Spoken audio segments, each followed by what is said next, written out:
उदाहरण 2, यदि P रुपये मासिक आवर्ती जमा खाते में R% वार्षिक ब्याज की दर से N माह तक जमा किया जाता है, तो N माह पश्चात आवर्ती जमा खाते में प्राप्त ब्याज की गणना कीजिए। हल। P रुपये का N माह बाद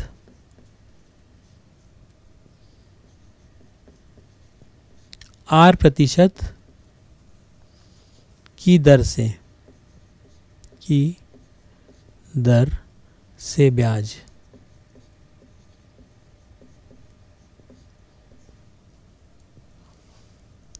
प्रथम किस्त का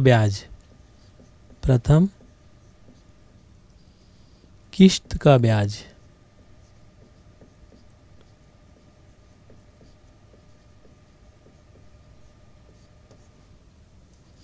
बराबर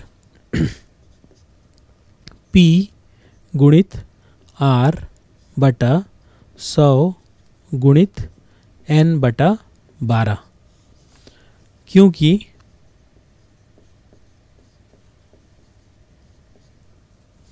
यह धन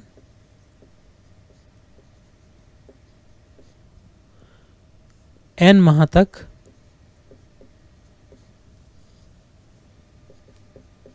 रहता है।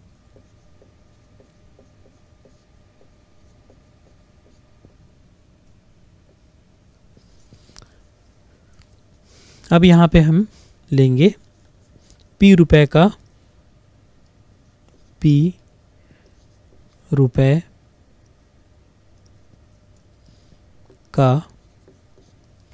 N ऋण 1 माह बाद R% की दर से ब्याज।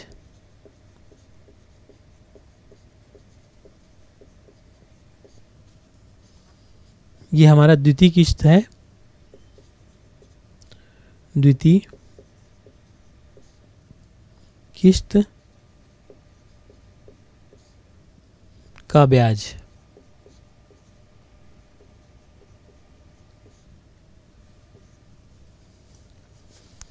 बराबर, यह है हमारा P गुणित R बटा 100 गुणित N ऋण 1 बटा 12, क्योंकि यह धन N ऋण 1 माह तक रहता है।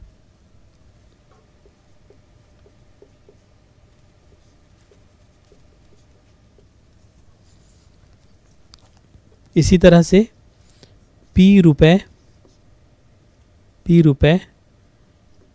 का N ऋण 2 माह बाद R% की दर से ब्याज। तृतीय किस्त का ब्याज बराबर P गुणित R बटा 100 गुणित N ऋण 2 बटा 12, क्योंकि यह धन N ऋण 2 माह तक रहता है।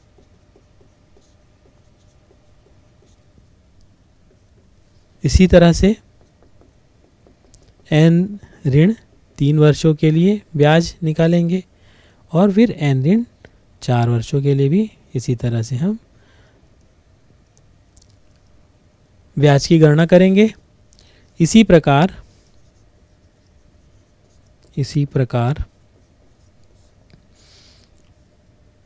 P रुपये का अंतिम माह के पूर्व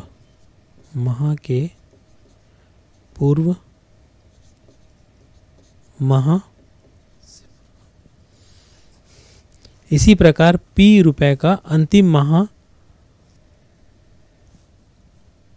से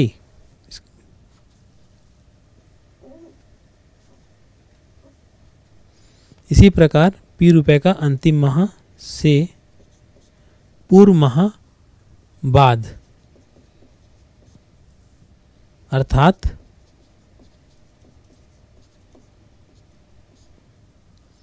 n ऋण 2 जिसे हल करेंगे तो प्राप्त होगा 2 माह। n और कोष्ठक को खोलेंगे तो ऋण n जो है कट जाएगा और ऋण 1 को ऋण 2 से गुणा करेंगे तो 2 माह आएगा। 2 माह बाद R% की दर से ब्याज अंतिम से पूर्व किस्त का ब्याज बराबर P गुणित R बटा 100 गुणित 2/12 क्योंकि यह धन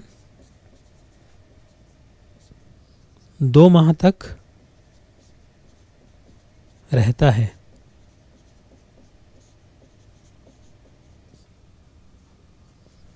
आगे देखते हैं P रुपए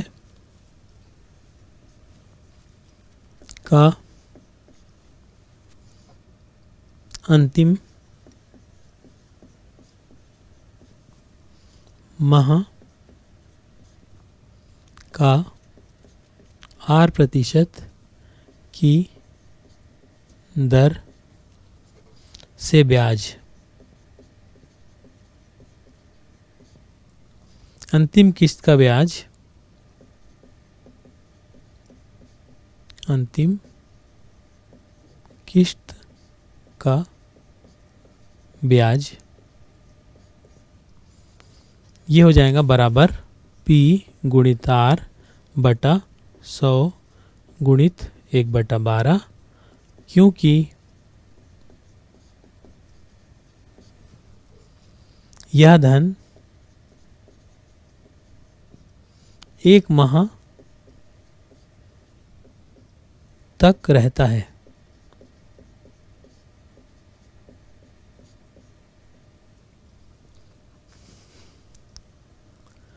कुल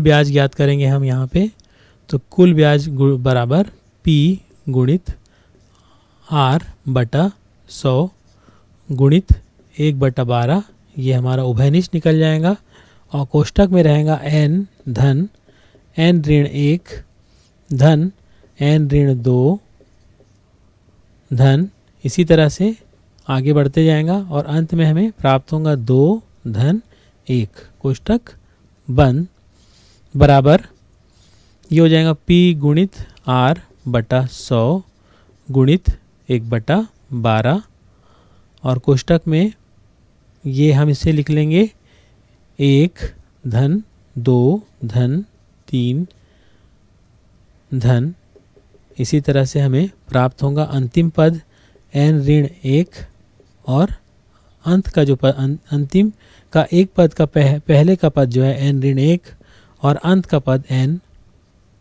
होगा। इसका योग करेंगे और इसका योग के लिए हम P गुणित R बटा 100 गुणित 1/12 और यहाँ पे हम समांतर श्रेणी के योग का सूत्र लगाएंगे तो जो होता है जिसे हम कोष्ठक में लिखेंगे जो होता है n धन 1 कोष्ठक में बटा 2 ये इसका सूत्र है। यहाँ पे हमने समांतर श्रेणी के योग का सूत्र लगा है, तो क्योंकि समांतर श्रेणी में है। कोष्ठक में जो दिया गया पद है वह समांतर श्रेणी में है, इसे हम यहाँ पे लगाएंगे। इसीलिए आवर्ती जमा खाता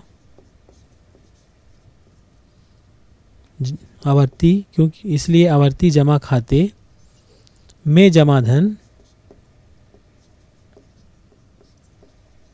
धन राशि का कुल ब्याज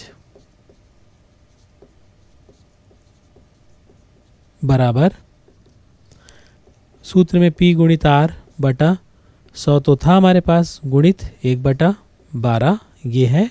और इसके बाद कोष्ठक में हमने समांतर श्रेणी का योग का सूत्र लगाया, n कोष्ठक में n धन 1 कोष्ठक बंद बटा 2 कोष्ठक बंद, जहां P मासिक किस्त राशि है और R जो है हमारे पास वह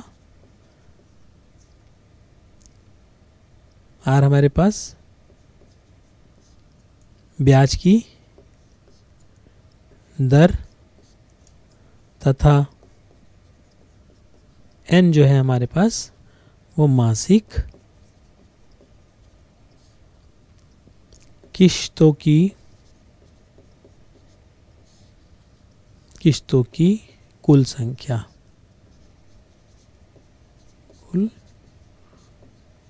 है।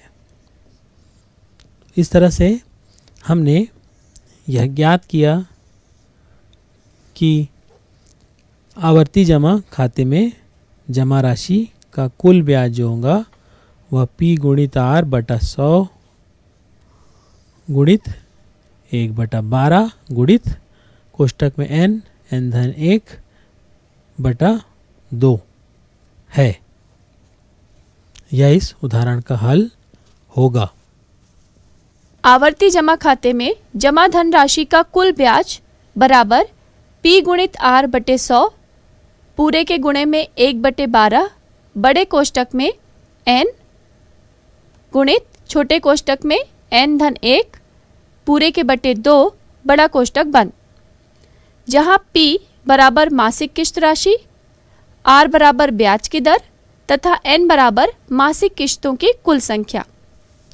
आइए अब सावधि जमा खाते के ब्याज की गणना को इन उदाहरणों द्वारा समझें।